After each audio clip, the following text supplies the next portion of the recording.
ఇక్కడ సమస్య ఏంటంటే ఇప్పుడు డైలీగా వాడుతున్నాం కదా ప్రొడక్ట్స్, డైలీగా వాడే వస్తువులు మన ఆరోగ్యాన్ని డిసైడ్ చేస్తాయంటే నమ్ముతారా నమ్మరా? ఇప్పుడు సమస్య ఏంటి? బయట వ్యాపారం అనేది ఇది డైరెక్ట్ సెల్లింగ్ ఇండస్ట్రీ కదండి. ఇంకొక ఇండస్ట్రీ ఏంటంటే ట్రెడిషనల్ బిజినెస్ అనమాట. Traditional business industry, direct selling indirect selling అనమాట. యాక్చువల్గా traditional business, direct selling business. బయట ట్రెడిషనల్ బిజినెస్ గురించి మనం మాట్లాడితే ఇప్పుడు మనం డైలీగా వాడే వస్తువుల గురించి ఉదయం లెక్కన toothpaste, toothbrush, soap, shampoo, hair oil, tea, coffee, cooking oil, అలాగే ఇంట్లో అంట్లు తోముకునేది, బట్టలు ఉతుక్కునేది, ఇల్లు ఉడ్చుకునేది, అలాగే టాయిలెట్ క్లీన్ చేసేది, టీ, కాఫీ, ఇవన్నీ కూడా ఫలానా వస్తువులు కొనాలని ఎప్పుడు ఫిక్స్ అవుతాం సార్? అడ్వర్టైజ్మెంట్ కూడా చూసి, అంతేనా? అంతే కదా. లేకపోతే మీ తాతలు, మీ నాన్నలు, లేదంటే పూర్వీకులు వాడారే, నేను అది బాగుందరా, అది వాడానరా, అదే వాడరని మన నాన్నలకి మనకి ఎవరైనా చెప్పారా లేదా? చెప్పలేదు. ఓకేనా? అయితే ఇప్పుడు సమస్య ఏంటంటే ట్రెడిషనల్ బిజినెస్ లో ఇప్పుడు రీసెంట్ గా ఈ 20వ శతాబ్దంలో, అంతకు ముందు కొంచెం బాగా వాడారండి. అంటే ఇప్పుడు చాలా డైలాగులు మనం చెప్తుండేవారు. మా తాతలు చాలా గట్టిగా ఉంటే, మా పూర్వీకులు చాలా గట్టిగా ఉండేవారు. ఏం సార్ మీ నాన్నలు ఇప్పుడు మీ నాన్నగారు ఎంత బాగుండేవారు సార్? మీ తాతలు ఎంత బాగుండేవారు సార్? ఎటువంటి వ్యాధులు ఏమైనా వచ్చి బీపీలు కానీ, షుగర్లు కానీ, హార్ట్ అటాక్లు కానీ? కారణం వాళ్ళు ఏం తిన్నారంటే, వాళ్ళ నాన్నలు వాళ్ళ తాతలు ఏం చెప్పారో, రాగిపిండి ఇవన్నీ ఉండేవి కదా, అంబలి ఇవన్నీ తాగేవారు. అవి వాళ్ళ తాతలు ఏం తాగారో అవి తాగేవారు. మనం ఏం చేస్తున్నాం అంటే మన తాతలతో, అరే తాత ఏం చెప్తారంటే కొబ్బరి బొండం తాగరా, లేకపోతే అంబలు తాగరా, ఇవన్నీ ఆరోగ్యానికి మంచిరా అంటే మనం ఏం చేస్తాం? తాతను కూర్చోబెట్టి, తాత నువ్వు ఇంకా కొబ్బరి బొండం కాలంలో ఉన్నావు, నీకు థమ్స్అప్ తీసుకొచ్చి తాగిస్తానని థమ్స్అప్ తీసుకొచ్చి తాగిస్తాను. అయితే ఇప్పుడు ట్రెడిషనల్ బిజినెస్ లో చూసుకున్నట్లయితే మనం ఒక వస్తువు వాడాలని ఎప్పుడు ఫిక్స్ అవుతాం అంటే టీవీలో అడ్వర్టైజ్మెంట్ రావడం వల్ల ఫిక్స్ అవుతాం. అడ్వర్టైజ్మెంట్ ఇచ్చే వాళ్ళు ఎవరండి? సెలబ్రిటీస్ ఇస్తున్నారు. సెలబ్రిటీస్ ఆ ప్రోడక్ట్ ని వాడుతారా, లేకపోతే వాడకన్నా చెప్తారా? వాడకుండా ఐశ్వర్య రాయి సొంతూరు కోసం లేకపోతే లక్స్ కోసం ఇస్తున్నారు సార్. ఆవిడ లక్స్ రాసి హీరోయిన్ అయిందా, లేకపోతే ముందు హీరోయిన్ అయిన తర్వాత లక్స్ ఆడిచ్చిందా? అది నిజమే కదా. అయితే బయట ట్రెడిషనల్ బిజినెస్ లో మనం వాడుతున్నటువంటి ప్రతి ఒక్క వస్తువుని కూడా ఎవరు ప్రమోట్ చేస్తున్నారంటే, వాడిన వాళ్ళ?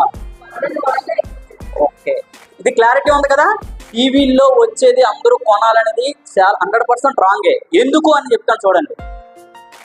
వాళ్ళు వాడి చెప్పరండి. ఇప్పుడు మన తాతలు గట్టిగా ఉన్నారంటే వాళ్ళ తాతలు ఏం తిన్నారో, ఏం తాగారో అవన్నీ తాగిపించారు కాబట్టి మన తాతలు గట్టిగా ఉన్నారు. మన నాన్నలు కూడా కొంచెం గట్టిగా ఉన్నారు, ఎందుకంటే వాళ్ళ నాన్నలు ఏం తిన్నారో మన నాన్నలు కూడా అది తిన్నారు. ఇప్పుడు మనం ట్రెండ్ చేంజ్ చేసాం.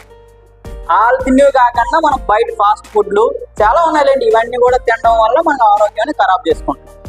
అయితే ఇక్కడ సమస్య ఏం జరుగుతుందంటే బయట ట్రెడిషనల్ బిజినెస్ లో వచ్చేటటువంటి అడ్వర్టైజ్మెంట్ల వల్ల ఆరోగ్యం చెడిపోతుందని నేను చెప్పడం కాదండి. ఇప్పుడు సపోజ్ మ్యాగీ నూడిల్స్ కానీ, కిండర్ జాయ్ కానీ, కిట్ క్యాట్ కానీ, తర్వాత మనకి ఫెయిర్ అండ్ లవ్లీలు కానీ, తర్వాత కుకింగ్ ఆయిల్ కానీ, ఇవన్నీ కూడా కెమికల్స్ తో ఉన్నాయని ఇంట్రడ్యూస్ చేసి మళ్ళీ బంద్ చేశారు. నిజమా అబద్ధమా? ఫెయిర్ అండ్ లవ్లీ పంది కొవ్వుతో తయారు చేస్తున్నారు, చర్మ క్యాన్సర్ వస్తుందని చెప్పేసి ఫెయిర్ అండ్ లవ్లీని బ్యాన్ చేశారు. తర్వాత ఇప్పుడు ఏం నడుస్తుందంటే గ్రో అండ్ లవ్లీ అని పేరు మార్చేసి మళ్ళీ అదే చేస్తున్నారు. పాతి పంది కొవ్వే, ఇది పంది కొవ్వే. అదే కాదు, జంతువుల ఎముకల నుంచి నూనె తయారు చేస్తున్నారని అంటున్నారు. దాని చాలా న్యూస్ లో కూడా వచ్చాయి. ఒకప్పుడు నువ్వులు పండించి నువ్వుల ద్వారా వచ్చే ఆయిల్ వాళ్ళు చేసేవారు. ఆయుధం నుంచి వచ్చేది, కొబ్బరి నూనె నుంచి వచ్చేది, కొబ్బరికాయల నుంచి వచ్చేది, ఆ ఆయిల్తో వండుకునేవారు మన పూర్వీకులు అందరూ. అందువల్ల వాళ్ళు అంత ఆరోగ్యంగా ఉన్నారు. ఇప్పుడేమో అంత రిఫైన్డ్ ఆయిల్ అని పెట్టేసి కెమికల్లీ రిఫైన్డ్ ఆయిల్ అనే మనం వాడుతున్నాం. దానివల్ల నేనే కాదండి, చాలా సైంటిస్టులు, చాలా మంది డాక్టర్లు అందరూ ఏం చెప్తున్నారంటే మీరు వాడే కుకింగ్ ఆయిల్ వల్ల 78% హార్ట్ అటాక్ రావడానికి కారణం ఉందంట. ఒక ఆయిల్ మాత్రమే మార్చితే, మనం డాక్టర్ కలిసాము, ఒక ఆయిల్ ఒక్కటే మార్చితే 90% హార్ట్ అటాక్ తగ్గించుకోవచ్చు. నేను చెప్తుంది కాదు, క్లినికల్ స్టడీస్ అలాగే చాలా మంది డాక్టర్లు చెప్తున్నారు. ఓకేనా. అయితే కుకింగ్ ఆయిల్ గురించి సింపుల్ గా మాట్లాడితే, కుకింగ్ ఆయిల్ అనేది మన వంట నూనె అనేది మన హార్ట్ అనేది ఎన్ని రోజులు ఈ భూమి మీద కొట్టుకోవాలి, అలాగే మన ఒంట్లో క్యాన్సర్ కణాలు అనేవి ఉత్పత్తిని పెంచాలా తగ్గించాలా, అలాగే మన చర్మపు ఆరోగ్యము, అలాగే మన జీర్ణ వ్యవస్థ యొక్క శక్తిని డిసైడ్ చేసేది ఏంటంటే వంట ఆయిల్. ఆఖరికి మన ఇంట్లో ఆడపిల్లలు ఏ వయసుకి పెద్ద పిల్ల అవ్వాలో కూడా డిసైడ్ చేసేది కుకింగ్ ఆయిల్ అనేది. ఎందుకు అంటే ప్రతి ఒక్క కూరలోనే అన్నింటిలో వేసుకోమా. యాక్చువల్ గా దేవుడు ఇచ్చిన వయసు ఎంత అంటే ఆడపిల్లలకి 14 సంవత్సరాలకి పెద్ద పిల్ల అవ్వాలండి. ఇప్పుడు అందరూ కూడా 9 సంవత్సరాలకి 10 సంవత్సరాలకి పెద్ద పిల్ల అయిపోతున్నారు సార్. వాళ్ళకి తెలియని ఏజ్ లో ప్యాడ్ పెట్టుకోవడం ఏంటి, తర్వాత వాళ్ళ పెళ్లి అయ్యేసరికి ఇంకొక 10 years అవుతుంది. ఇప్పుడు 9 సంవత్సరాల పెద్ద పిల్ల అయితే ఇంకొక మనం 20 years మనం పెళ్లి చేస్తున్నాం. ఆ టైం వరకు వాళ్ళకి అంత హైజీన్ గా ఉండగలుగుతారా? ఇదంతా ఏమన్నా పెద్ద దగ్గర మాట్లాడినప్పుడు కాలం ఖరాబ్ అయిపోయింది సార్ అని చెప్తారు. కాలం ఖరాబ్ అయిపోయింది కాదండి, మనం తినే ఫుడ్ అనేది చాలా డేంజర్.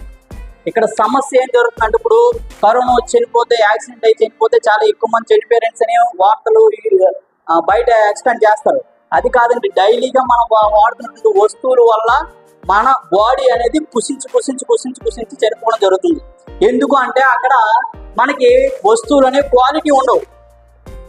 సమస్య ఏంటంటే బయట టీవీల్లో వచ్చే అడ్వర్టైజ్మెంట్ల ద్వారా మనం ట్రెడిషనల్ బిజినెస్ లో వస్తువులు కొనుక్కొని వాటిని మనం వాడుకొని మన ఆరోగ్యాన్ని పోగొట్టుకుంటున్నామని బయట ఇండస్ట్రీ, బయట దేశాలు 125 దేశాలు 129 దేశాలు ఈ ఇండస్ట్రీకి చట్టాలు చేసి ఆ కంట్రీల్లో బాగా ఎక్స్పాండ్ చేస్తున్నాయి.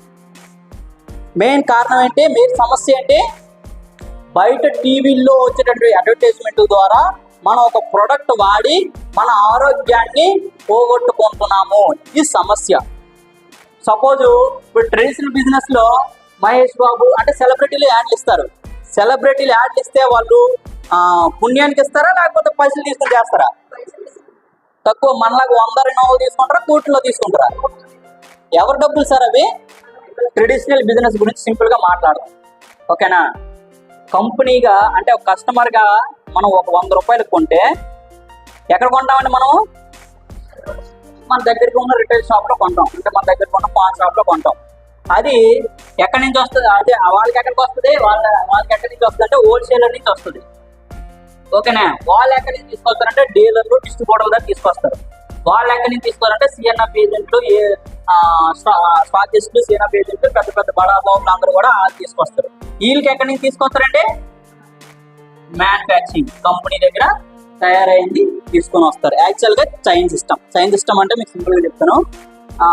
ఒక కంపెనీ మ్యానుఫ్యాక్చరింగ్ చేస్తే ఇక్కడ నుంచి సిఎన్ఎఫ్ ఏజెంట్, డిస్ట్రిబ్యూటర్ నుంచి హోల్సేలర్ నుంచి రిటైల్ నుంచి కస్టమర్ దగ్గర మన దగ్గరకు వస్తుంది. వీటితో పాటు ఎవరు ఇస్తున్నారు ఈ ట్రెడిషనల్ బిజినెస్ లో అడ్వర్టైజ్మెంట్ లో? సెలబ్రిటీస్ ఇస్తున్నారు. ఓకేనా. ఈ సెలబ్రిటీస్ ఇప్పుడు కంపెనీ అంతే అంటే కనీసం ఒక 40 రూపీస్ మనం కంపెనీ తీసుకుంటే వీళ్ళు ఒక 20 రూపాయలు తీసుకుంటారు. ఎంత పోయిందండి? 100 రూపాయల్లో 60 పోతే మిగిలింది 40%.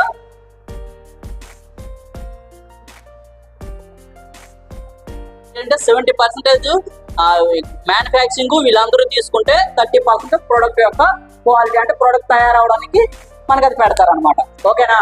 అయితే ఇక్కడ ఎక్కువ డబ్బులు ఎవరు పోతున్నాయి అంటే ఇప్పుడు సుమారుగా 100 రూపాయలు 60 రూపాయలు ఎవరికి వెళ్ళిపోతుంది? సెలబ్రిటీలకి, కంపెనీకి వెళ్ళిపోతుంది. ఓకేనా. మిగిలింది 40 రూపాయలు పెట్టి ఆ ప్రోడక్ట్ తయారు చేస్తున్నారు. కస్టమర్కి ఏమైనా డబ్బులు వస్తున్నాయా? వాడుతున్న వాళ్ళకి ఏమైనా డబ్బులు వస్తున్నాయా? ఇక్కడ వాడిన ప్రోడక్ట్ బయట ప్రమోట్ చేస్తున్నారంటే వాళ్ళకి మంచో చెడో తెలియదు. ఓకేనా. అది అందులో ఏం కలిపారో కూడా కనీసం వాసన కూడా చూడనటువంటి ప్రోడక్ట్ ని ప్రమోట్ చేస్తారు సార్. ఇప్పుడు బయట ట్రెడిషనల్ బిజినెస్ లో మన డబ్బులే వాళ్ళకి ఇచ్చి మనం చెడు చేసుకుంటున్నాం. Sir no. దీంట్లో తెలంగాణ భాషలో చిన్న కొటేషన్ ఉంటుంది, కూలించుకోవడం అంటారు అనమాట. అంటే మన డబ్బులే వాళ్ళకి ఇచ్చి మన ఆరోగ్యాన్ని పాడు చేసుకుంటున్నాం. ఇది బయట జరుగుతున్నటువంటి ట్రెడిషనల్ బిజినెస్. ఓకేనా. ఇక్కడ ఏం చెప్తుంది అంటే డైరెక్ట్ సెల్లింగ్ వ్యవస్థలో కంపెనీ 40 రూపాయలే తీసుకుంటది. కంపెనీ ఇక్కడ వీళ్ళు ఎవ్వరు ఉండరు, సెలబ్రిటీలు ఉండరు, రిటైల్ ఉండరు, హోల్సేల్ ఉండరు, ఎవ్వరు ఉండరు. వీళ్ళందరినీ కట్ చేసి డైరెక్ట్ కంపెనీ నుంచి కస్టమర్కే ప్రొడక్ట్ పంపిస్తానని చెప్తుంది. లేదు అంటే మీరే ఆన్లైన్ ఆర్డర్ పెట్టుకుంటే మీరే ఇక్కడ షాప్ ఉంది, షాప్ దగ్గరకు వచ్చి మీరే తీసుకోవచ్చు, లేదా ఆన్లైన్ ఆర్డర్ పెట్టినా సరే మీకు డైరెక్ట్గా వస్తుంది. ఇక్కడ ఏం చెప్తుందంటే ఈ 40 రూపాయలు కంపెనీ తీసుకోగా మిగిలిన 60 రూపాయలు మీకే ఇస్తానని చెప్తుంది. బాగుందా బాగోలేదా? ఏదో ఇంత చెప్తున్నాడు కదా వాసుదేవరా ఏదో రైతు బ్యాంకులో అంటున్నాడు, కొన్ని ఒకసారి వెళ్ళి తీసుకొని ఒక 1000 రూపాయలు లేకపోతే 500 ప్రోడక్ట్ కొనుక్కోగలుగుతారు. మళ్ళీ మీరు కొనాలంటే ఆ ప్రోడక్ట్ అనేది మీకు ఏదో ఒకటి నచ్చాలి. నచ్చడం అంటే మంచి చేయడం అంటే ఇప్పుడు సపోజ్ సబ్బు రాసుకోగానే స్కిన్ కొంచెం క్లీన్ అవ్వడము, లేదంటే రైస్ బ్రాన్ ఆయిల్ వాడడం వల్ల లోపల చిన్న చిన్న సమస్యలు ఏమైనా క్లియర్ అవ్వడము, లేదంటే హెల్త్ సప్లిమెంట్స్ ఉన్నాయి, మన ఎవరికైనా హెల్త్ ప్రాబ్లం ఉంటే అది వాడడం వల్ల ఒక 2-3 months లో వాళ్ళు క్లియర్ అవ్వడం, ఇలాంటివి ఏదైనా మంచి మీకు జరిగితేనే మళ్ళీ వచ్చి కొంటారు. ఎస్ఆర్నో? ఎవరైనా ఎంత మోటివేషన్ స్పీకర్ వచ్చి చెప్పినా సరే మీరు ఒక్కసారి కొనడానికి మాత్రమే యూజ్ అవుతుంది. అయితే ఈ డైరెక్ట్ సెల్లింగ్ వ్యవస్థ అనేది చూసుకున్నట్లయితే ఇక్కడ కంపెనీ ఏం చెప్తుంది అంటే కంపెనీ అక్షరాలు ఏం చెప్తుందో మీకు క్లియర్గా చెప్తాను చూడండి. సార్ మీరందరికీ కూడా మేము సొంత హోల్ మ్యానుఫ్యాక్చరింగ్తో, సొంత థాట్స్తో, మాకు ఉన్నటువంటి నాలెడ్జ్తో కొన్ని ఒక 450 రకాల వస్తువులు తయారు చేసాము. సొంతంగా మాకు R&D రీసెర్చ్ సెంటర్ ఉంది, దాన్ని సొంతంగా తయారు చేసి మీకు దగ్గరగా ఉన్న షాపుల్లో, విజయనగరం షాపుల్లో పెట్టాము. ఇక్కడ మీరు ఎటువంటి ఇన్వెస్ట్మెంట్ లేకన్నా మీకు ఉన్నటువంటి ఏదో ఒక గవర్నమెంట్ ఆథరైజ్కి వెళ్ళినటువంటి ఒక కార్డ్ని, అంటే ఆధార్ కార్డు కానీ రేషన్ కార్డు కానీ ఏదో ఒకటి ఐడి ప్రూఫ్ ఇచ్చి లాగిన్ అయిన తర్వాత మీ ఇంటికి కావాల్సిన వస్తువులు మీకు ఎంత నీడ్ అయితే అంత కొనుక్కొని పట్టుకొని వెళ్ళి వాడమంటారు సార్. ఫస్ట్ ఒకవేళ మీకు నచ్చితే మీకు ఉన్నటువంటి మీ సర్కిల్లో ఉన్నటువంటి మీకు ఆ ప్రోడక్ట్ లో వాడటం వల్ల మీకు ఏం మంచి ఫీల్ అయ్యింది, అదే ఫీల్ ని కొంతమందికి చెప్పి వాళ్ళు కూడా టీంని తయారు చేసుకొని ఇక్కడ వాడించేటట్టు మనం చేయగలిగితే బయట పోతున్నటువంటి మహేష్ బాబు, కాజలు, అలాగే సమంత వీళ్ళందరూ తీసుకున్నటువంటి డబ్బులన్నీ కూడా మీకే ఇస్తాం సార్ అనేసి కంపెనీ చెప్పడం జరుగుతుంది. అయితే ఎంత బాగుంది సార్ కాదు సార్, చాలా మంది జనాలు రాకపోవడానికి కారణం ఏంటి సార్ అని చెప్పి డౌట్ ఉందా లేదా? ఉందా లేదా? టమాటా రేట్ పెరిగిన తర్వాత మనలో రైతులందరూ వెళ్ళి సాగు చేసి టమాటాలు వేస్తారండి. నిజం జరుగుతుందా అబద్ధం? మిర్చి రేట్లు పెరిగిన తర్వాత అప్పుడు వెళ్ళి సాగు చేసి మిర్చి వేస్తాను సార్. అయితే ఇక్కడ విషయం జరుగుతుంది ఏంటంటే భూమి వచ్చిన తర్వాత ఎవరైనా వస్తారు సార్. ఇప్పుడు సపోజ్ విజయనగరంలో ఒక 50 మందికి కార్లు, మంచి ఇల్లు, ఒక 1 కోటి రూపాయలు ఇల్లు వచ్చాయి అనుకోండి అందరికన్నా ఈ బిజినెస్ లో, అందరూ వస్తారు రారా? ప్రూఫ్ ఉందా లేదా ఇక్కడ? ఆ ప్రూఫ్ అంటే ఆ 50 మంది ముందే 50 మంది మీ కిందే రావాలంటే మీరు ఫస్ట్ ఇందులోని నిలబడాలి. ఇప్పుడు మేము ఉన్నాం సార్, ఇందులో ఎందుకు ఇంత దీనిగా ఎంత ప్యాషనెట్గా ఎందుకు చేస్తున్నాం అంటే దీంట్లో మంచి సిస్టమ్ ఉంది. మేము బయటికి వెళ్ళి మొన్న ఢిల్లీ వెళ్ళాం, హైయెస్ట్ గా ఒక 50 లక్షల పైన ఇన్కమ్ తీసుకున్న వాళ్ళని దగ్గరుండి తీసాం. సో దగ్గరుండి చూసాం, మా మిస్సెస్ నేను అందరం చూడడం జరిగింది. ఇంత డబ్బులు ఎలాగ ప్రొడ్యూస్ అవుతుంది చెప్పాను కదా సార్. ఇప్పుడు 1,00,000 రూపాయలు మన టర్న్ ఓవర్ అయితే కంపెనీ 40,000 తీసుకుంటుంది, 60,000 మనం బిజినెస్ చేసే వాళ్ళకి ఇస్తుంది. ఇక్కడ ట్రెడిషనల్ బిజినెస్ లో అలా కాదు, కంపెనీ తీసుకుంటది, సెలబ్రిటీలు తీసుకుంటారు, హోల్సేల్ అందరూ తీసుకుంటారు, కస్టమర్ వాడేవాడికి రూపాయి కూడా ఇవ్వదు. బయట జరుగుతున్నటువంటి ట్రెడిషనల్ బిజినెస్ లో ఫ్యూచర్ లో 2030 వచ్చేసరికి ప్రతి ఒక్క ప్రోడక్ట్ ఇక్కడ సుమారుగా ఒక 1000 రకాల వస్తువులు ఉన్నాయా లేదా? కుర్చీలు, ఫ్యాన్లు, టీవీలు ఇవన్నీ క్యాల్కులేట్ చేసుకుంటే ఒక 1000 వస్తువులు ఉంటాయి ఉండవా? ఇవన్నీ కూడా డైరెక్ట్ సెల్లింగ్ లోకి వస్తాయండి చివరికి. అయితే మన ఇండియాలోకి 1990లో వచ్చిందండి. 1990లో వచ్చిన తర్వాత 2016 వరకు కూడా చాలా కంపెనీలు వచ్చాయండి. బయట మంచిగా డైరెక్ట్ సెల్లింగ్ బయట దేశాల్లో మంచిగా జరుగుతుంది. మన ఇండియాలో కూడా దుమ్మడి చేద్దాం అనేసి చాలా మంది ఇన్వెస్ట్మెంట్ కంపెనీలు వచ్చేసి 10,000, 20,000 కట్టించుకోవడాలు, అలాగే ఒక 2,000 కట్టించుకొని కొన్ని కిట్లు ఇవ్వడాలు, ఇలాంటి చాలా కంపెనీలు వచ్చి చాలా మందిని మోసం చేసేయండి సార్. చాలా మంది ఇక్కడ కొంతమంది కట్టే ఉంటారు, బయటికి చెప్పుకోరు, అంతా వెత్తేసిన తర్వాత మనం బయటకు వస్తారనమాట అందరూ. ఓకేనా? అయితే ఇప్పుడు 10,000 కట్టేసి జాయిన్ అయ్యాం అనుకోండి, ఫస్ట్ ఆఫ్ ఆల్ తర్వాత వస్తాయో రాదో తర్వాత విషయం. ముందు మనకి మన చేతిలో నుంచి ఇంకొక చేతిలో పెట్టామంటే మనకి నష్టం వచ్చిందా లాభం వచ్చిందా? తర్వాత రావచ్చు రాకపోవచ్చు. ఫస్ట్ అయితే ఎంత నష్టం మీకు? 10,000 రూపాయలు కడితే 10,000 రూపాయలు నష్టం. ఒకవేళ 1,000 రూపాయలు కడితే 1,000 రూపాయలు కడితే 1,000 రూపాయలు నష్టం. 100 రూపాయలు కడితే 10 రూపాయలు కడితే రూపాయి కడితే ₹1 కడితే 1 కోటి మంది కట్టారు అనుకోండి. నేను ఒక కంపెనీ పెట్టానండి, ₹1 ఇన్వెస్ట్మెంట్ చేయండి 10 రోజుల్లో 200 రూపాయలు వేస్తున్నట్టు అందరు కడతారు. అయితే ₹1 అకౌంట్లోకి వచ్చేయండి, వెళ్ళిపోయింది. అప్పుడు మీ రూపాయి పోయిందని చెప్పి ఇక్కడ 2 టౌన్ పోలీస్ స్టేషన్కి వెళ్ళి మీరు కంప్లైంట్ ఇస్తారా?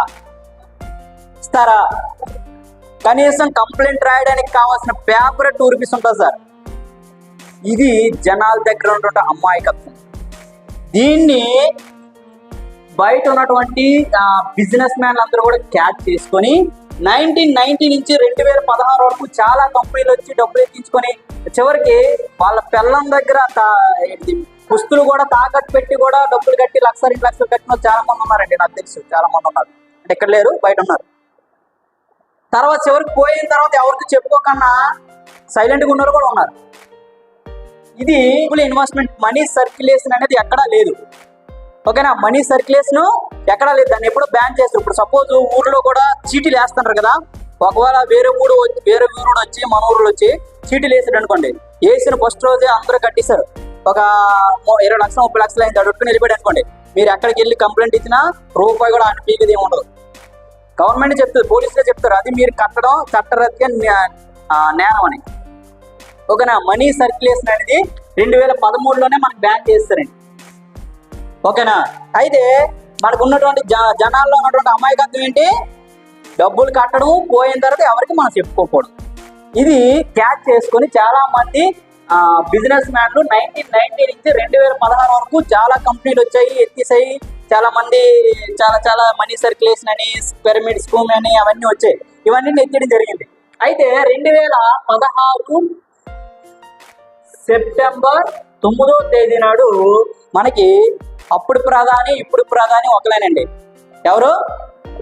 నరేంద్ర మోడీ గారు 2015లో ఒక 17 దేశాలు బయటికి వెళ్ళి సర్వే చేసి వచ్చాడు. సర్వే ఎందుకంటే బయట దేశాల్లో డైరెక్ట్ సెల్లింగ్ ఇండస్ట్రీ అనేది బాగా డెవలప్ అవుతుంది.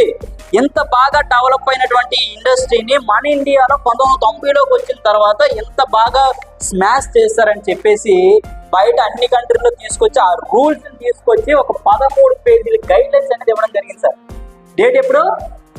2016 సెప్టెంబర్ 9వ తేదీ నాడు ఒక 13 పేజీల గైడ్ లైన్స్ ఇవ్వడం జరిగింది. ఇంకా గురించి చూసుకున్నట్లయితే ఉన్నది 33 కోట్ల మంది జనాభా, కానీ సుమారుగా 2,000 మంది బిలియనర్లు ఉన్నారు సార్. 2,000 మంది బిలియనర్లు ఉన్నారు. బిలియనర్లు అంటే సుమారుగా 1,000 కోట్లు దాటిన వాళ్ళు. ఓకేనా? 1,000 కోట్లు దాటి ఉండే వాళ్ళు 2,000 మంది ఉన్నారు. మన ఇండియాలో ఎంతమంది ఉన్నారు తెలుసా? మన ఇండియాలో 169 మంది ఉన్నారు సార్ బిలియనర్లు. మన జనాభా ఎంత? 140 కోట్ల జనాభాలో 169 మంది బిలియనర్లు ఉన్నారు. మనం బిలియనర్ అవ్వాలంటే బిలియనర్ల గురించి ఆలోచించాలి సార్, చిన్న ఇంటి గురించి ఆలోచించకూడదు. ఓకేనా? ఇప్పుడు ఈ 2,000 మందిలో బిలియనర్లు అయ్యారు కదా, సుమారుగా 30%, సుమారుగా 60% ఓన్లీ డైరెక్ట్ సెల్లింగ్ ఇండస్ట్రీలో డబ్బులు సంపాదించుకోవాలి సార్. 60% అంటే సుమారుగా ఎంతమంది? 1,200 మంది బిలియనర్లు అయిన వాళ్ళు అమెరికాలో ఓన్లీ డైరెక్ట్ సెల్లింగ్ ఇండస్ట్రీ ద్వారా బాగా డబ్బులు సంపాదిస్తున్నారు. ఇండస్ట్రీ ఎంత పవర్ఫుల్ అనేది మీకు అర్థం అవుతుంది. అర్థం చేయించడానికి నేను చెప్తున్నాను. ఇక్కడ సమస్య ఒకటే సార్, బయట జరుగుతున్నటువంటి ట్రెడిషనల్ బిజినెస్ లో మనం డబ్బులు ఇచ్చి ఆరోగ్యాన్ని పోగొట్టుకుంటున్నాము. ఇది ఇక్కడ ఆ సమస్య లేదు. అయితే ఇక్కడ చేయవలసిన పని ఏంటంటే, ఇక్కడ ఫస్ట్ ప్రొడక్ట్లు మనం వాడుకొని మనకు నచ్చితే, మీకు ఏదైతే మంచి జరిగిందో ఆ మంచిని బయట మనకు తెలిసిన వాళ్ళందరికి, తెలిసిన వాళ్ళకి, తెలియని వాళ్ళకి అందరికి కూడా చెప్పడం వలన వాళ్ళు కూడా ఈ మంచిని వాళ్ళు కూడా ఆస్వాదిస్తే మనకు డబ్బులు ఇస్తారు సార్. ఇక్కడ మనం సమాజానికి చేస్తుంది మంచా చెడా? మీకు జరిగే మంచిని చాలా మందికి పంచితే మీకు డబ్బులు వస్తున్నాయి సార్. ఇది కరెక్ట్ గా ఉన్నటువంటి పాయింట్. 10 సంవత్సరాల నుంచి రైల్వే చేస్తున్నాను సార్. ఒకసారి కూడా 50,000 రూపాయలు శాలరీ పడదు నాకు. నాతో పాటు స్టార్ట్ అయ్యి నాకన్నా ఒక 6 months లేట్ గా స్టార్ట్ అయ్యి సైదులు అని ఆదేపు సైదులు అని ఇప్పుడు 6 లక్షల పైన ఇన్కమ్ తీసుకుంటున్నాడు. ఒకే వెస్టీజే, ఒకే ప్రొడక్టే, అన్ని ప్రొడక్టే. నాకు అంత సక్సెస్ రాలేదంటే నేను టైం ఇవ్వలేదు. నాలెడ్జ్ అయితే నేర్చుకున్నాను, కానీ టైం ఇవ్వలేకపోయాను. ఆయన ఫుల్ టైం తీసుకొని ఇప్పుడు నెలకు 6 లక్షల పైన, యావరేజ్ గా 5 లక్షల పైన ఇన్కమ్ తీసుకుంటున్నాడు. ఒకటే వెస్టీజ్, ఒకటే ఇండస్ట్రీ, ఒకటే ప్రొడక్ట్. ఆయన తీసుకెళ్లే విధానం వేరు. చాలా మంది చేస్తున్నారు ఇక్కడ విజయనగరం కానీ శ్రీకాకుళం కానీ వే అనేది కరెక్ట్ గా తీసుకెళ్ళట్లేదు. నా ఫ్యూచర్ ఎలా ఉంటుంది, నా ఫ్యూచర్ నేను ఎలా ఉండాలనుకుంటున్నాను అంటే నాతో వచ్చే లీడర్ ప్రతి ఒక్కరు కూడా నాలాగా ఆలోచించాలి.